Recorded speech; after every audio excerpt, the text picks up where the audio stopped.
Viernes de conciencia, expande tu mente, transforma tu realidad. Viernes de conciencia. Hay una conversación que llevas meses evitando, una cita que sigues sin agendar, un voy a empezar terapia que se repite cada enero y nunca llega a marzo. Y no es que no lo quieras, es que de alguna forma sabes que te hará bien y aún así no lo haces. Nos pasa un montón de veces. No sé si ustedes sepan que el 15 de enero es el día del abandono. Así se le dice. Porque el Wow, 15 de enero, todos aquellos que salen a correr y que se ponen a hacer ejercicio el 1 de enero, llegan hasta el 15 de enero y después del 15 de enero ya no están, ¿no? qué fuerte. Y a mí me pasa con mi salud. Llevaba mucho tiempo diciendo que ya iría a hacerme un chequeo para ver cómo iba. Yo tengo presión alta. Y siempre aparecía algo más, hasta que el universo Sí. me forzó a hacerlo, ¿no? Sí. Y lo curioso es que uno no se siente orgulloso de eso, uno se siente mal, pero tampoco hace nada, tampoco da ese paso, no cambia nada, ¿no? Eso es increíble, cómo pues, seguimos posponiendo y posponiendo tanto tiempo. Ahí está la pregunta que nos va a acompañar todo el episodio. ¿Por qué postergamos precisamente aquello que sabemos nos puede hacer bien o inclusive hasta salvar la vida? Hoy no venimos con un sermón de productividad, venimos con una mirada distinta desde la programación neurolingüística PNL para entender qué pasa por dentro cuando eso ocurre y sobre todo qué se puede hacer al respecto hoy mismo. Además, tenemos nuestro primer consultorio BDT más adelante, así que ya saben, nos pueden escribir. La dirección de correo electrónico la dejamos en la descripción. Vamos a empezar con el primer bloque, que lo hemos denominado Me reconozco. Quiero que hagamos un ejercicio simple. Vamos a nombrar cosas que la gente pospone, aunque sepa que le harían bien. Por ejemplo, Héctor, ¿cuál podría ser un primer ejemplo? Empezar terapia. Sí. O poner un límite con algún familiar, ya sea con tu mamá, con tu hijo, con tu pareja. Sí, a este le va a chocar a muchos. Ordenar las Sí. finanzas. Cambiar hábitos alimenticios, ¿sí? Con lo mismo que me pasó, ya aprendí. O dejar una relación que ya no te aporta. ¿Cuántas personas viven con relaciones con personas que no les están aportando, pero que no dan ese paso, ¿no? O que no le suman, ¿no? Hacer Exacto. ejercicio. Lo he ido Wow. mejorando yo. Creo, tengo que reconocerlo, he ido mejorando, pero es una decisión constante. ¿Y a cuántos no les pasa que se ponen a descansar y se sienten mal porque están descansando? Hay culpa porque están descansando en lugar de estar trabajando, ¿no? Qué mal, entonces descansar sin culpa. Sí, o empezar también un proyecto personal que lleva años por ahí. ¿Cuántas personas no llevamos posponiendo muchísimo tiempo esas metas, esos proyectos y los dejamos ahí abandonados siempre a medias? Sí, lo más gracioso es que cuando uno piensa en los proyectos como que se permite soñar, ¿no? Pero de todas maneras no da ese gran paso a pesar del miedo. Y miren lo interesante, ninguno de estos ejemplos es sobre falta de deseo. Nadie dice no quiero, todos dicen en el fondo quiero, pero no lo hago. A eso le llamamos alta motivación, baja acción. El querer está intacto, pero lo que falla es el puente entre que el querer y el hacer. ¿Y por qué pasa eso? Suena como si el cuerpo estuviera boicoteando lo que la mente sí quiere, ¿no? En cierta forma, sí. Hay un concepto que se llama conflicto de aproximación y evitación, en realidad. Mientras más cerca estás de empezar algo que te importa emocionalmente, más fuerte se puede sentir la resistencia. No es que te alejes del objetivo, es que te acercas y justo ahí aparece el freno. Sí. Y eso explica por qué a veces uno pospone más justo el día en que se había propuesto empezar, ¿no? Mm. Es, Exactamente. Y quiero que mm, se queden con algo antes de seguir. Si te reconoces en cualquiera de estos ejemplos, esto no habla de tu voluntad, falta de voluntad, habla de un patrón. Y los patrones se pueden trabajar. Esa es la buena noticia. Entonces, vamos a entender qué es lo que está pasando. Vamos a la pregunta de este bloque. ¿Qué te estás diciendo internamente justo antes de postergar? Porque casi nunca postergamos porque sí. Postergamos porque un segundo antes, un pequeño instante antes, algo dentro de nosotros interpreta esa acción como una amenaza. Y eso lo conoce muy bien él. Sí, sí, claro. Eh, yo, por ejemplo, con el mismo tema que les estoy hablando desde el principio del podcast, yo sabía que tenía que ir al médico. Yo lo sabía, mi cuerpo me estaba diciendo, oye, ve al médico, ¿eh? Oye, ve al médico. Y yo, espérame, o sea, te estoy muy ocupado, pero muchas veces era el saber que sí podía tener hipertensión y lo que venía después de eso. Y era como cierto procrastinación, ¿no? Porque no quería yo recibir. Es inconsciente, ¿eh? Lo hice consciente después de que pasó el evento, pero era inconsciente. Yo no quería recibir una mala noticia, ¿no? Sobre mi salud. Y entonces mi cuerpo me decía, oye, revisa tu cuerpo. Hasta que me dijo, Héctor, oye, revisa tu cuerpo. Y no me quedó de otra más que revisar mi cuerpo, ¿no? Entonces sí lo sientes como una amenaza. Eh, el que te Sí. den malas noticias sobre tu salud sí suena a una amenaza, ¿no? Y puede haber de otros tipos, pero al final sientes cierta amenaza y por eso inconscientemente evitas hacerlo. Ujú. Y vaya manera de avisarte a tu cuerpo. Encuentro dentro de esto que no es una amenaza física, Héctor, es una amenaza emocional. El cuerpo no siempre distingue entre esto me va a doler físicamente y esto me va a hacer sentir mal. Reacciona parecido en los dos casos. Wow. Entonces, cuando pues pongo una conversación difícil, mi cuerpo está tratando de protegerme de la incomodidad, no de la conversación en sí. Así es, y a eso le llamamos regulación emocional. Wow. Posponer alivia, en el momento, claro, ¿no? Una Sí. incomodidad que sabes que puede existir, ¿no? La culpa, el miedo, esa vergüenza, esa ansiedad. El problema es que ese alivio dura bien poquito y el pendiente sigue ahí, el problema va a seguir ahí y Es muchas verdad. veces hasta con intereses. Yo creo que, yo creo que hay un ejemplo que puede ser muy, muy claro, que le puede pasar a algunas personas, por ejemplo, en el tema de ventas. Yo creo que en el tema de ventas, para aquellas personas que no están acostumbrados a vender, puede ser muy notorio y repetitivo esto. Le tengo que hablar a tal persona. Y llega la hora de hablar y te buscas cualquier pretexto porque estás esperando un rechazo. Por supuesto, a nadie nos gusta ser rechazados. Y ya hemos hablado de eso, Sí, ¿eh? En capítulos anteriores. Entonces, generas, es impresionante, generas algo para no hacer la llamada, ¿sí? Sí. Y entonces, en ese momento te sientes bien porque no hiciste la llamada, como un alivio. Pero después de eso, viene el arrepentimiento. sí. Viene el arrepentimiento de que no te animaste a hablar. Y eso no se siente nada grato. Y luego, ¿cómo funciona la mente? Bueno, entonces mañana sí lo voy a hacer, pero de verdad, o sea, prometo que lo voy a hacer. Y sucede el mismo escenario, ¿no? Y también quiero traer algo de PNL que que puede cambiar la forma de verse o cómo nos vemos a nosotros mismos, ¿no? Por ejemplo, si yo me digo, soy una persona procrastinadora, también lo hemos hablado en otros capítulos, ¿no? Es una identidad. O sea, yo le estoy diciendo a mi consciente que soy una persona procrastinadora. Entonces él dice, ah, perfecto, es ahí y le Mm, ayudamos, ¿no? La Porque etiqueta. él es así, la etiquetota aquí, ¿no? Pues, Ujú. sí. Pero si tú dices, por ejemplo, estoy ejecutando un patrón de evitación ante ciertas emociones o tareas, está muy largo, pero bueno, se puede decir. Lo que estamos haciendo es un patrón de evitación. ¿Por qué? Porque quiero evitar alguna emoción, porque quiero evitar alguna tarea, ¿sí? Y eso ya no es quién eres. También si puedes decir, estoy siendo una persona procrastinadora, funciona.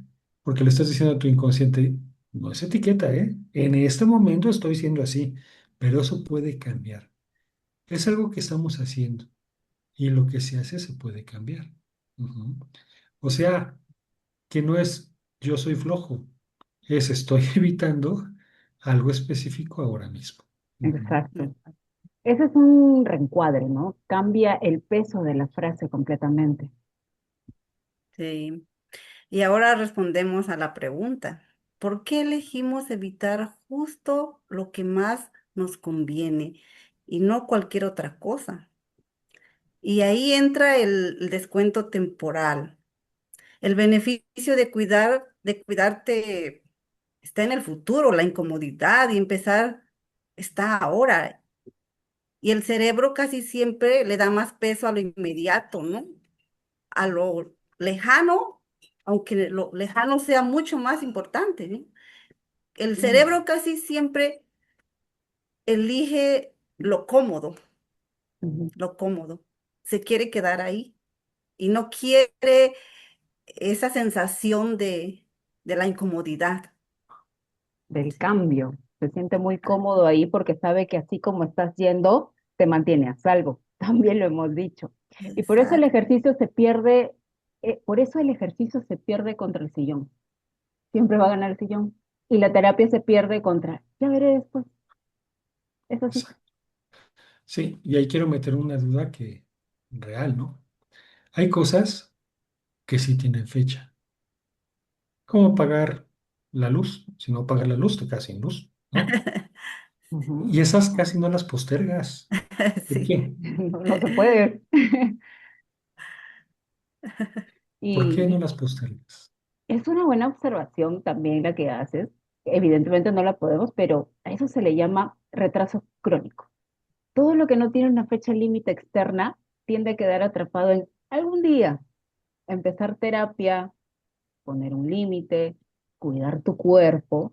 Nadie te va a cobrar un recargo por no hacerlo esta semana.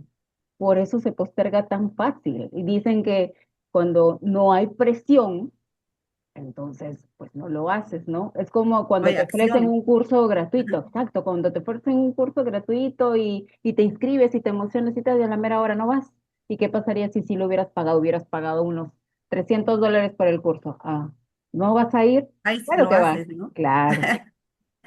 Sí, entonces el problema no es solo emocional.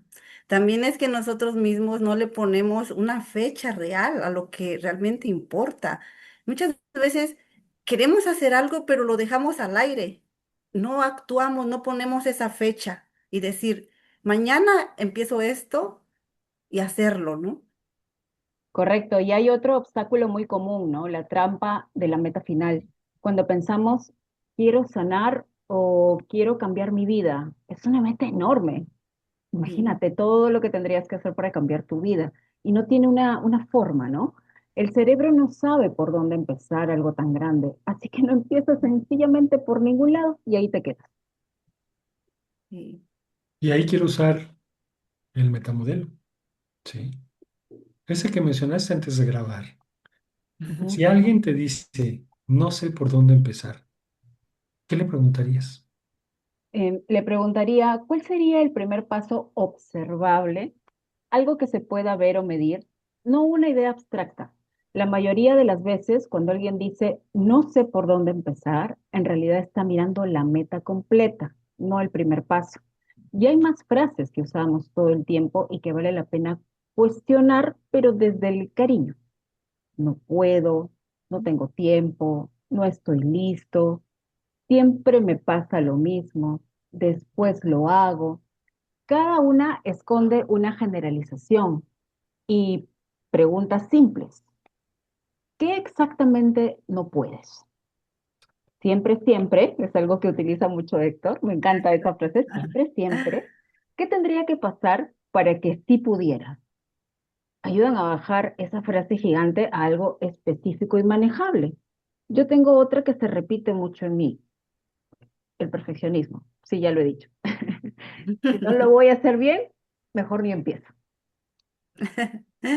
Sí, ese es un mecanismo muy protector. Si nunca empiezo, nunca puedes fracasar, ¿no? Sí, Y el el perfeccionismo, perdón, perfeccionismo, muchas veces es el miedo disfrazado. eh, lo disfraza de altos estándares, ¿no? Porque cuando tú eres una persona muy perfeccionista, el fracaso es un miedo terrible. Entonces, claro, vas a posponer siempre, porque el miedo a fracasar no te va a permitir ser perfecta, ¿no?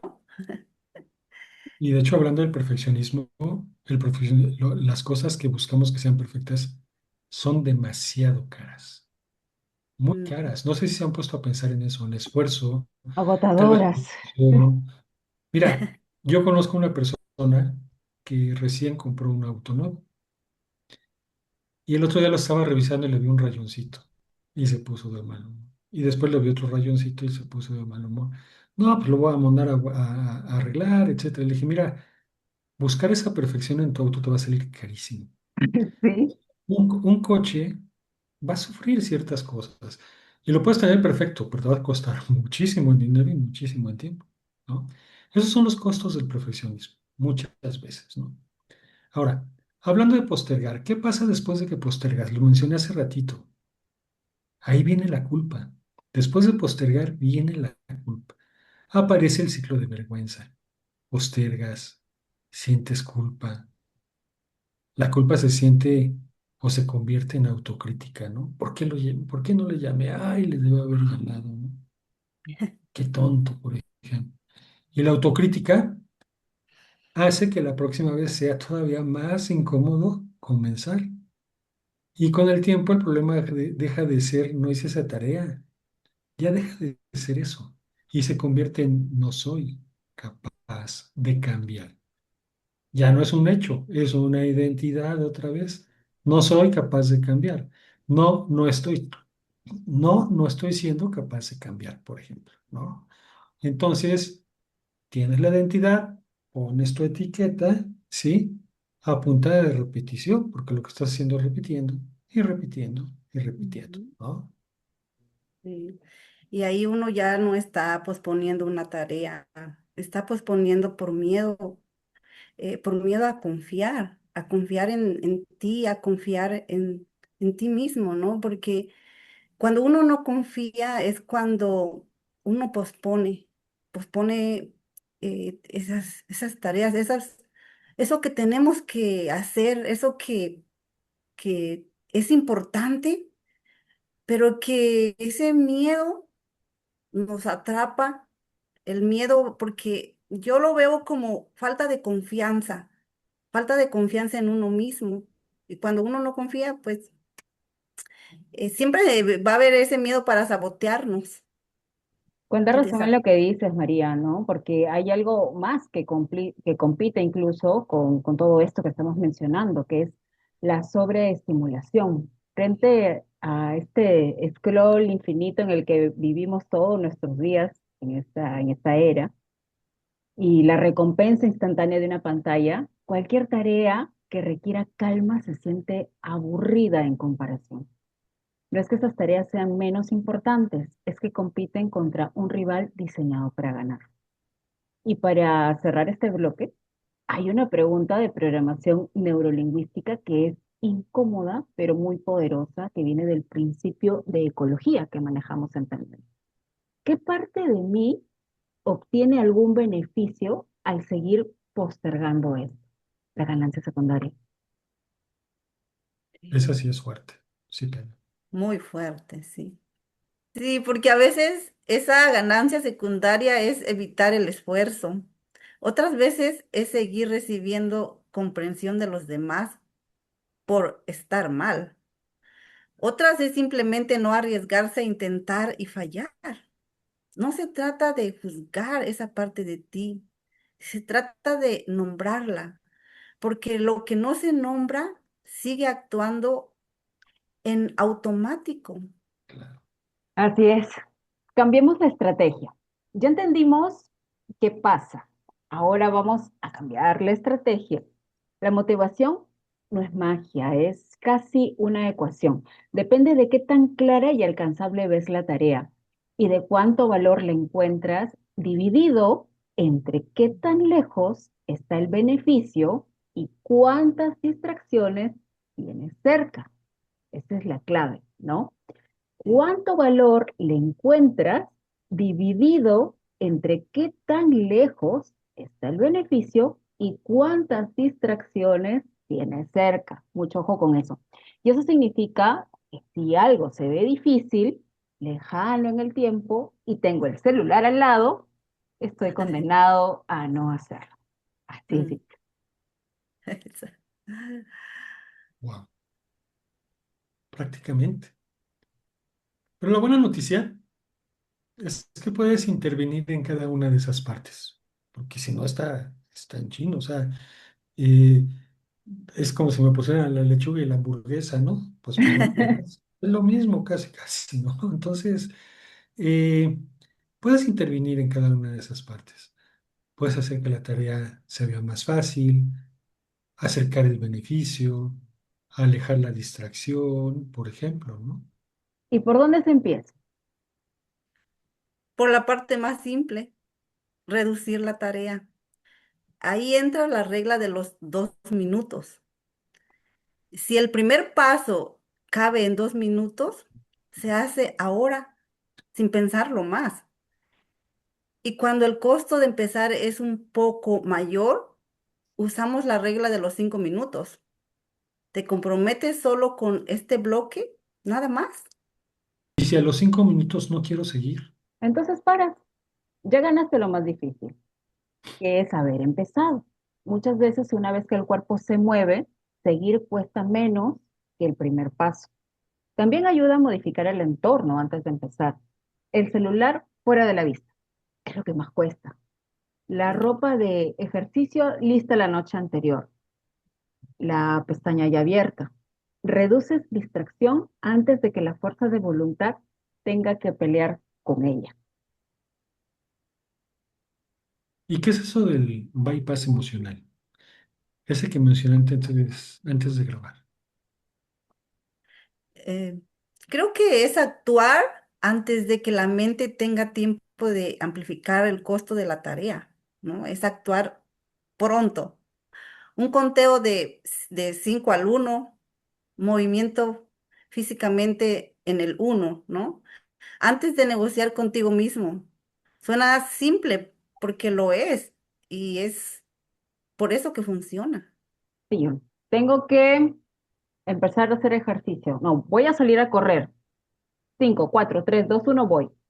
¿No? Vamos a hacerlo en vivo ahora. Héctor María, piensen en eso que ya nombraron hace un momento, lo que llevan posponiendo de verdad. El mío ya lo dije, mi salud, y ya lo estoy corrigiendo, ¿eh?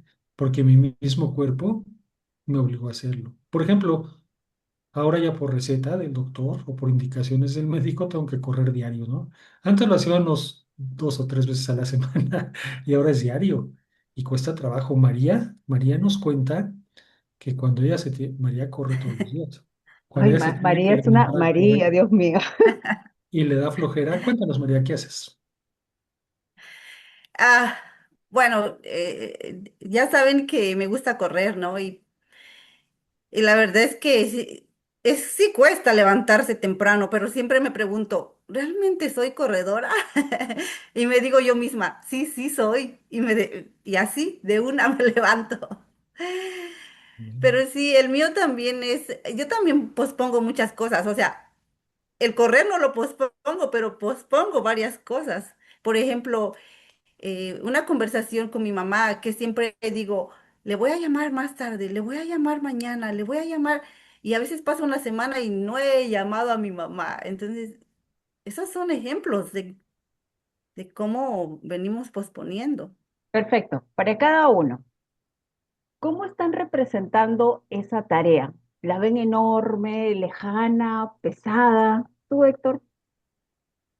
Pues para mí era todo un proceso, o sea, era sacar una cita, luego hacer filas, tal vez levantarme muy temprano, esperas eternas, de repente diagnósticos que no son tan exactos, sales de mal humor. Mm, Y aparte del mal humor, con una noticia tal vez de que tu presión está alta y que tienes que hacer algo, cosas de ese tipo, ¿no? todo junto y cansado de una sola vez. Entonces piensas en eso y dices, ay, no, mejor no. Qué flojera, ¿no?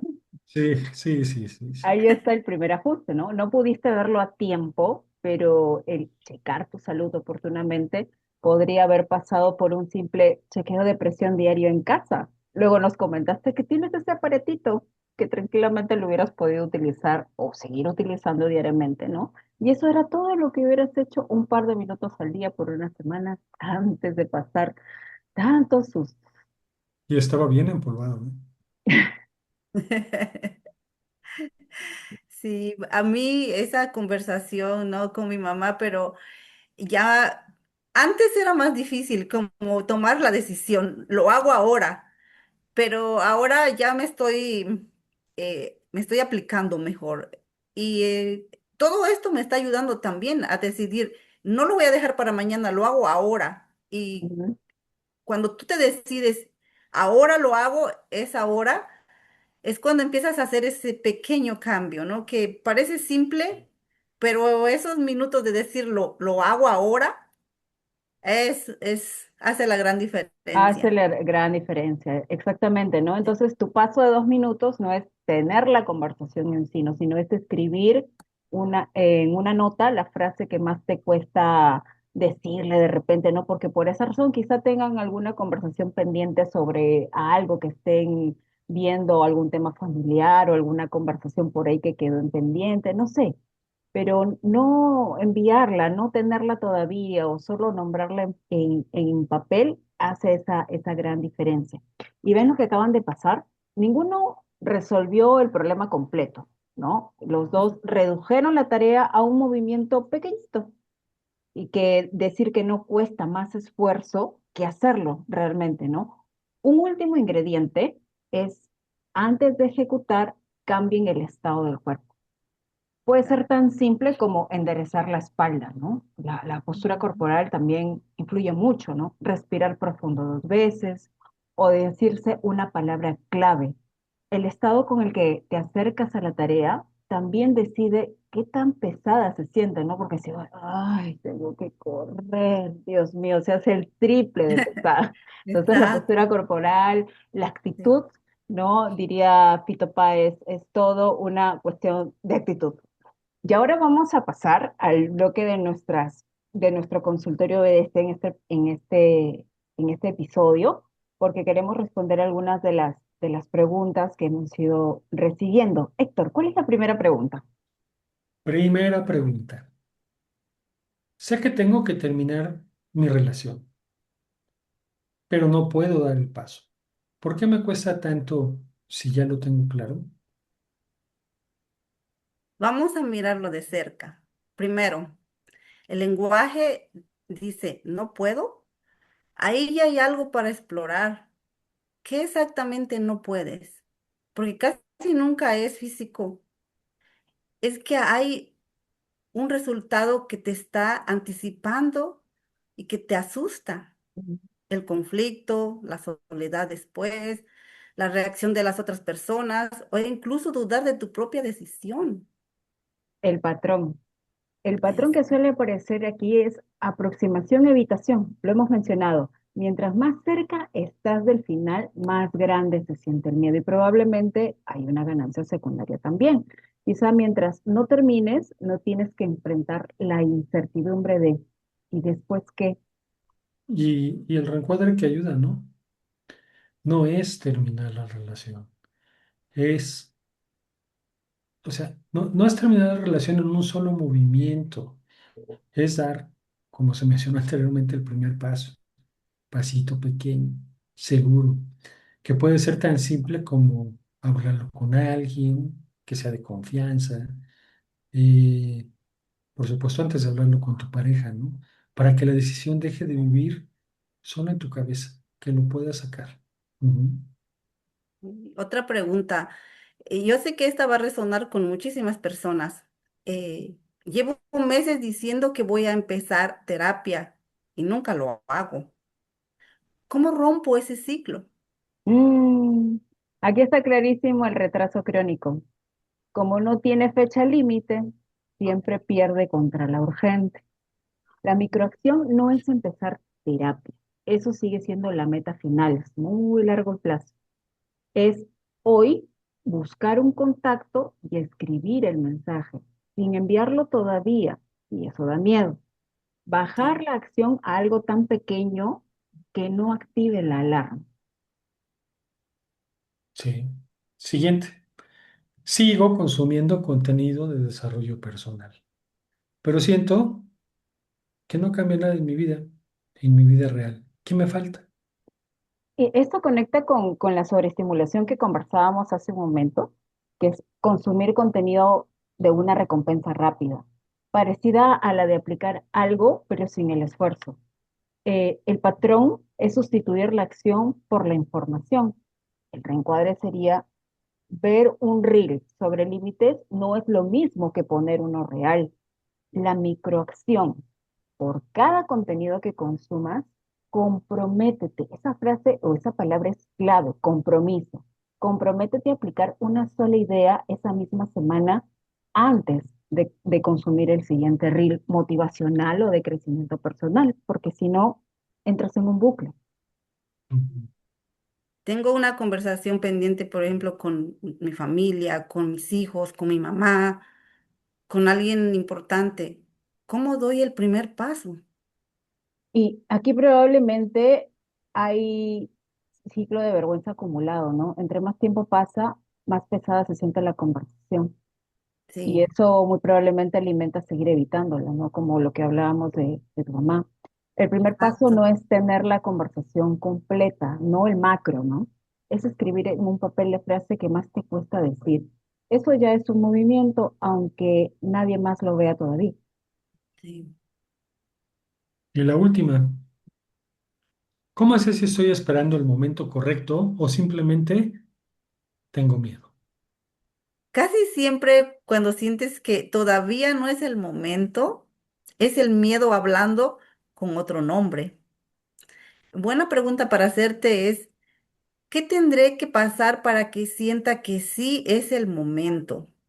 Si la respuesta es nada es particular, solo siento ese sentimiento, entonces no estás esperando un momento, estás esperando sentirte de otra forma antes de actuar. Y eso casi nunca llega antes. Exactamente. Vamos entrando al cierre de este episodio. Si hoy te llevan una sola idea, que sea esta. No necesitas sentirte listo, motivado o en el momento perfecto para empezar. Necesitas reducir la resistencia, cambiar cómo te estás representando la tarea y hacer el primer movimiento. Para que se lo lleven fácil, piensen en 3 momentos: 5, 2 y 5 segundos para actuar antes de que la mente negocie contigo. ¿Sí? 2 minutos si el primer paso cabe ahí. Ujú. 5 minutos si necesitas un poco más para arrancar. Y no se trata de dejar de postergar para siempre. No, ese no es el objetivo. El objetivo es reconocer el momento exacto en que aparece la resistencia y responder con algo tan pequeño que no necesite una pelea interna para hacerlo. Sí. A mí me gusta pensarlo así. No necesito tener ganas de hacerlo, necesito hacer que el primer paso sea pequeño, concreto y posible. Esa frase se las dejamos de mantra para esta semana. ¿Qué les parece? Y si tienen preguntas para el próximo consultorio BDC, ya saben, nos las pueden dejar.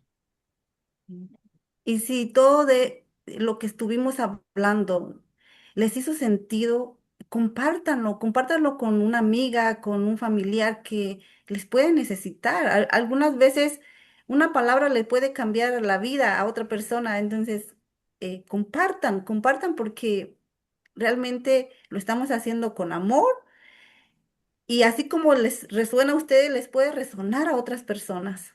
Sobre todo si tienes familiares, amigos que están postergando checar su salud. Sí, sí, Te sí. puede salvar la vida. Y hacer Bueno, ejercicio y comer saludable. y todo junto. Nos vemos entonces en el próximo viernes con más Viernes de Conciencia. Antes de irnos, ¿cuál es el paso de 2 minutos que vas a dar hoy, apenas termine este video? Escríbanlo en comentarios y comprométanse ahí mismo. Nos vemos en el siguiente episodio. Chao, chao. Bye. Bye. Tu nuevo